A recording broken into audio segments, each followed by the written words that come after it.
Assalamualaikum warahmatullahi wabarakatuh. Perkenalkan, nama saya Titik Rahmawati.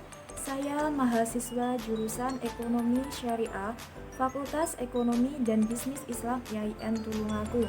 Di sini saya sebagai peserta praktik pengalaman lapangan gelombang 3 tahun 2020, yang mana praktik pengalaman lapangan gelombang 3 kali ini sedikit berbeda dari praktik pengalaman lapangan pada tahun sebelumnya, dikarenakan adanya dampak pandemi COVID-19. Sehingga kegiatan praktik pengalaman lapangan ini dilakukan secara virtual pada lembaga perekonomian di desa masing-masing mahasiswa. Baiklah, pada kesempatan kali ini saya akan mempresentasikan hasil praktik pengalaman lapangan saya yang dilaksanakan kurang lebih 31 hari yang bertempat di badan usaha milik Desa Waung yang bernama BUMDes Lentera Harapan, serta saya akan menjelaskan sedikit gambaran tentang sejarah Desa Waung. Desa Waung adalah salah satu desa yang terletak di Kecamatan Boyolangu, Kabupaten Tulungagung. Desa ini berasal dari gabungan 3 desa, yakni Desa Waung, Desa Kalituri, dan Desa Talapan, yang pada saat zaman Belanda terdapat aturan bahwa 3 desa diharuskan memiliki 1.000 jiwa, sehingga 3 desa tersebut dijadikan satu menjadi Desa Waung. Desa Waung merupakan daerah dataran dan sebagian wilayahnya terdiri dari area persawahan. Sektor utama pencarian warga tidak hanya di pertanian, namun ada juga warga yang bekerja di sektor industri. Sebagian besar sektor industri di Desa Waung ini adalah pada jenis pakaian. Selain itu, juga terdapat industri yang lainnya seperti keripik pisang, usaha las, tukang kayu atau mebel, gudang tembakau, dan masih banyak lagi. Sedangkan di sektor pertanian sendiri, warga memilih padi sebagai komoditas utama. Meski begitu, Desa Waung hanya dapat panen sekali dalam setahun, karena tanah persawahan Desa Waung adalah tanah hujan. Sehingga pada saat musim kemarau tiba, untuk mendapatkan penghasilan tambahan, masyarakat Desa Waung memilih menanam belimbing, tembakau, jagung maupun melon. Pada tahun 2016, pemerintah Desa Waung mendirikan badan usaha milik desa yang bernama BUMDes Lentera Harapan. Usaha pertama yang dirintis oleh BUMDes Lentera Harapan ini adalah budidaya ikan cupang. Namun usaha ini berhenti di tengah jalan karena tidak mengalami kemajuan. Melihat adanya potensi Desa Waung pada perkebunan belimbing, Kepala BUMDes Lentera Harapan dan Pok Darwis merencanakan membangun objek wisata perkebunan belimbing yang bertujuan untuk mensejahterakan warga dan mengenalkan Desa Waung pada masyarakat sekitar maupun luar daerah. Usaha yang difokuskan oleh BUMDes Lentera Harapan saat ini yang bernama Jigong Park dapat dikatakan berkembang dengan memanfaatkan lahan kebun milik warga dan dengan menambahkan beberapa dekorasi untuk memperindah tampilan tempat wisata. Adanya panggung LED karaoke yang megah serta wisata edukasi yang pasti dapat menambah daya tarik pengunjung untuk datang ke tempat ini. BUMDes Lentera Harapan bekerja sama dengan Pok Darwis juga memanfaatkan hasil kebun yaitu belimbing dan mengolahnya menjadi jus atau selai yang kemudian dikemas rapi dan dijual di tempat wisata. Jigong Park juga memfasilitasi masyarakat agar dapat menjual beberapa makanan tradisional. Objek wisata Jigong Park ini dibuka setiap hari untuk umum. Namun, karena wisata Jigong Park ini masih baru dirintis, sehingga para pengunjung ramai berdatangan pada hari-hari weekend saja. Dan juga pada hari Minggu, terdapat banyak tampilan pertunjukan yang menarik dan asik untuk ditonton. Pada weekdays, lapak-lapak penjual yang biasanya berdagang di Jigong Park banyak yang tutup. Ini salah satu alasan mengapa wisata Jigong Park ini tidak terlalu ramai. Seperti biasa, hanya anak-anak muda atau warga sekitar yang berkunjung ke Jigong Park ini untuk sekedar berkumpul. Pengunjung dapat masuk ke tempat wisata Jigong Park ini tanpa dipungut biaya. Selain itu, makanan maupun jajanan yang dijual di Jigong Park ini sangat terjangkau. Di Jigong Park Desa Waung di sini juga mempunyai wahana. Yang pertama adalah taman sayur. Di tempat ini, kalian bisa langsung membeli sayuran seperti kubis dan dalam keadaan segar loh, langsung memetik dari lahannya. Harganya cukup murah dan kalian sudah bisa mendapatkan banyak sayuran.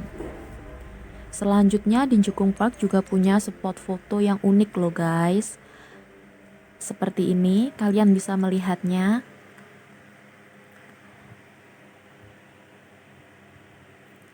Ada juga yang seperti ini. Menarik bukan? Ada souvenir juga loh. Kalian bisa langsung membeli bajunya di sini. Untuk selanjutnya di hari Rabu, Jigong Park juga ada kegiatan rutin ibu-ibu dengan kegiatan olahraga senam di masa pandemi ini. Senam membawa banyak manfaat kesehatan juga, biar badan fit, sehat, dan imun tetap terjaga. BUMDes Desa Waung tidak hanya memiliki satu sektor usaha pada wisata Jigong Park, akan tetapi juga bergerak di sektor usaha lain yaitu berupa simpan pinjam. Namun, adanya kendala dalam laporan pertanggungjawaban yang tidak lengkap membuat sektor usaha ini berhenti. Setelah berhenti beberapa tahun, maka dirombaklah struktur kepengurusan pada tahun 2016. Di tahun 2016, pada struktur kepengurusan yang baru, menambahkan dua sektor usaha yaitu sektor real dan sektor usaha informasi. Namun, di kepengurusan baru ini, mengalami beberapa kendala yang membuat sektor usaha BUMDes yang berjalan hanya sektor usaha saja, yaitu sektor real. Sektor real ini berjalan pada jasa percetakan sekaligus menerima jasa desain. Sektor real yang berjalan hingga saat ini hanya diurus oleh seorang saja, yaitu Bapak Robin selaku Direksi BUMDes Desa Waung. Jasa percetakan ini tidak hanya berupa print kertas, seperti undangan dan brosur, namun juga menerima jasa cetak baju atau sablon. BUMDes Lentera Harapan ini memiliki mitra tetap dengan kantor notaris. Dalam kemitraan ini bekerja sama dalam bidang desain koper sekaligus penyetakannya. Visi BUMDes Lentera Harapan adalah menjadikan BUMDes Lentera Harapan lembaga usaha desa yang berkualitas yang mampu melayani masyarakat untuk mencapai kesejahteraan bersama. Misi BUMDes yang pertama, mengolah potensi desa agar dapat dimanfaatkan. Yang kedua, menjalin kerjasama dengan pihak lain untuk kemajuan BUMDes. Yang ketiga, mengembangkan potensi ekonomi desa sebagai sumber kekuatan dalam mengembangkan usaha. Dan yang keempat, pemanfaatan teknologi tepat guna dalam menunjang produktivitas masyarakat. Salah satu misi pemerintah pada saat ini yaitu untuk membangun daerah pedesaan yang dapat dicapai melalui sebuah pemberdayaan masyarakat dengan tujuan untuk meningkatkan produktivitas dan keanekaragaman usaha yang ada, terpenuhinya sarana dan fasilitas untuk mendukung peningkatan ekonomi desa, membangun dan memperkuat institusi yang mendukung rantai produksi dan pemasaran, serta pengoptimalan sumber daya manusia sebagai dasar pertumbuhan ekonomi desa. Untuk mewujudkan hal itu, salah satu tugas dari desa adalah peningkatan kesejahteraan masyarakat. Dalam hal ini terwujudnya desa yang mandiri. Desa mandiri adalah desa yang mampu memanfaatkan segala sumber daya yang ada untuk peningkatan kesejahteraan desa. Di masa depan, BUMDes akan memiliki fungsi sebagai pilar kemandirian bangsa dan sekaligus menjadi lembaga yang menampung kegiatan ekonomi masyarakat yang berkembang sesuai dengan ciri khas dari desa untuk meningkatkan kesejahteraan masyarakat desa. Dan dengan adanya alokasi dana desa atau ADD, maka proses penguatan ekonomi desa melalui BUMDes diharapkan akan lebih berdaya. Proses pemberdayaan mengandung dua kecenderungan dalam proses pemberdayaan masyarakat. Yang pertama, kecenderungan primer yaitu proses pemberdayaan yang menekankan pada proses memberikan atau mengalihkan sebagian kekuatan, kekuasaan, kemampuan, dan pengambilan keputusan kepada masyarakat agar individu lebih berdaya. Yang kedua, kecenderungan sekunder yaitu proses yang menekankan pada upaya menstimulasi, mendorong atau memotivasi individu agar mempunyai kemampuan atau keberdayaan untuk menentukan apa yang menjadi pilihan hidupnya melalui proses dialog. Dua kecenderungan tersebut dapat dilakukan bersama-sama, tetapi yang sering terjadi adalah kecenderungan primer berjalan terlebih dahulu untuk mendukung kecenderungan sekunder.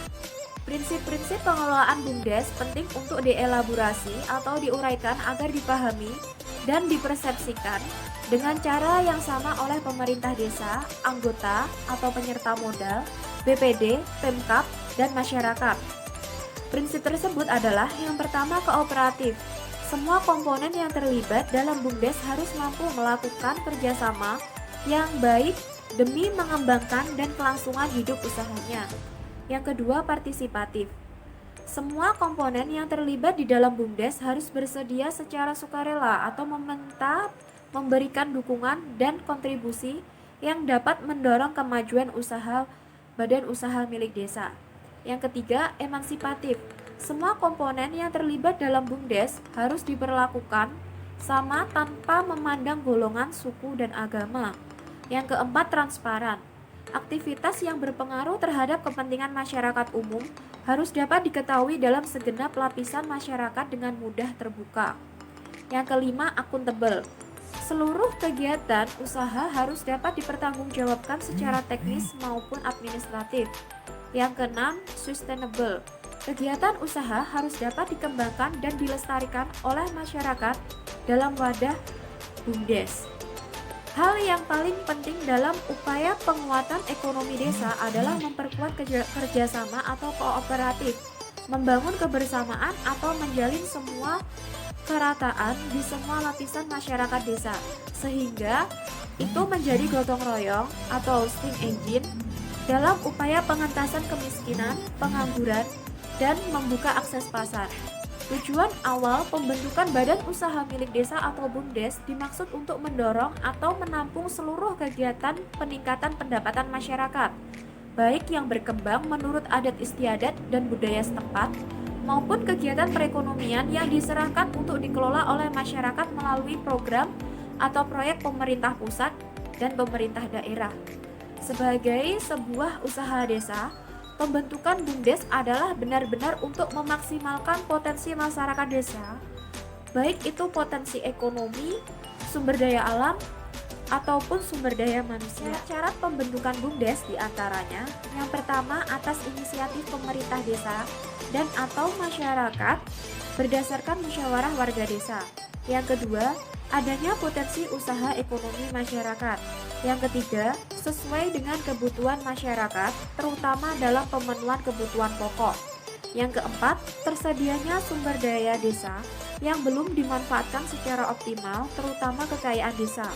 Yang kelima, tersedianya sumber daya manusia yang mampu mengelola badan usaha sebagai aset penggerak perekonomian masyarakat desa.